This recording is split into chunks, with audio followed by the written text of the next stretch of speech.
All right, so let's see how this trilogy of wars ends. The Third Punic War, the destruction of Carthage. So very ominous, right? And you're going to see this is going to be the shortest of the three lectures, and you'll see why here in a second.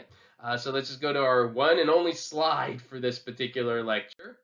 And here it is, and it's the key words you need for the Third Punic War. The first thing I want you to notice is the dates. And again, you don't need to memorize dates, but notice it's a heck of a lot shorter than the other two.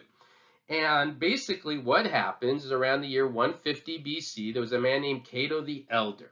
Remember this idea, pater familiar, significance of the elder male figures in Rome, very revered. And so Cato the Elder comes up in front of the Roman Senate, gives this fiery speech about Carthage. There was kind of this bloodlust that developed between Rome and Carthage from the Second Punic War. They never forgot what Hannibal did to them. And so apparently he gets up, gives the speech, and eventually says something along the lines of Carthago delanda est. And again, the translation is basically Carthage must be destroyed. And of course, I probably mangled up the pronunciation of that a bit, but Carthage must be destroyed. And so the Romans are like, yeah, let's go get him. And they go and they fight the Third Punic War. Now, the Third Punic War, they go in and they invade Carthage. Let me give you a couple numbers here. Before the Third Punic War, the population of Carthage was 500,000 people. That's the estimated population. By the end of the Third Punic War, the population was 50,000, roughly.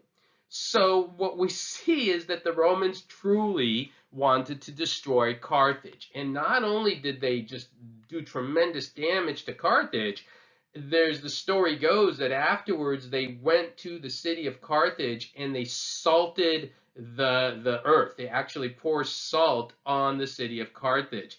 As symbolic gesture, when you salt the earth, nothing will grow here again. And so with that, Carthage was pretty much done, and the Romans are now going to expand their influence through North Africa as well.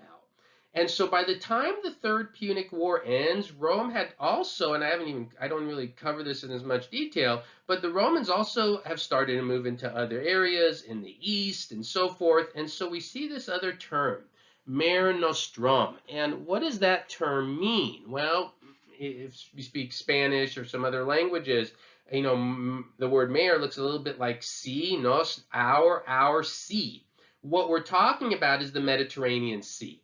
And what ends up happening as a result of the Punic Wars and the expansion of the Roman Republic, that eventually we see this term used, that the Romans control the Mediterranean Sea from all sides, north, south, east, west. Basically, the Mediterranean Sea becomes Rome's little backyard swimming pool.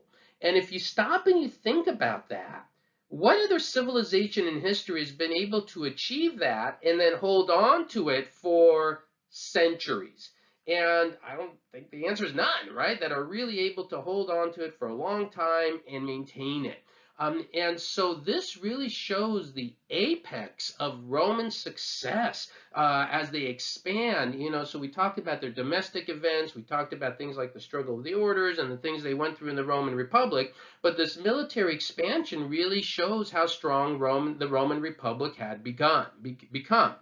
Now, of course, if this is also the apex, around the year 146 BC, what does that mean? Well, what happens after an apex? There's always going to be a decline.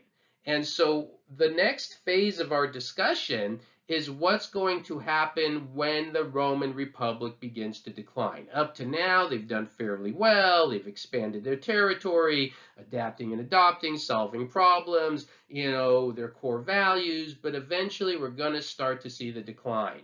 Now, the decline is not going to end Rome. What this is going to eventually mean is the Roman Republic is going to fall, and it's going to be replaced by the Roman Empire.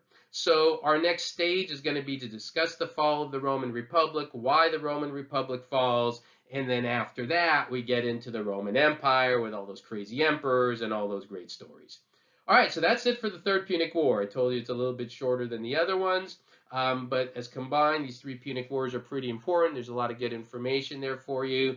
And as always, if you have any questions about any of them, please let me know, right? And that's it. All right, guys, have a great day. Thank you.